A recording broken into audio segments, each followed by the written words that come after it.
लोकसभा निवडणुकीच्या पार्श्वभूमीवर स्वाभिमानीचे प्रदेशाध्यक्ष डॉक्टर जालंदर पाटील यांनी स्वाभिमानीची भूमिका स्पष्ट केली आहे।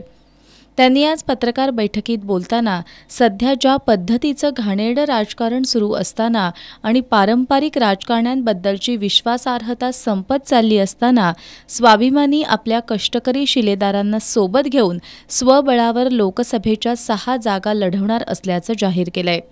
कोल्हापूर हातकणंगलेसह माढा, सांगली, परभणी, बुलढाणा या 6 मतदारसंघातून लढण्याचं स्वाभिमानीनं सध्या निश्चित केलं असून राज्यभरातील अन्य मतदारसंघांमधूनही अनेक लोक निवडणूक लढवण्यासाठी स्वाभिमानी शेतकरी संघटनेच्या संपर्कात असल्याचंही डॉक्टर जालंदर पाटील यांनी यावेळी सांगितलं।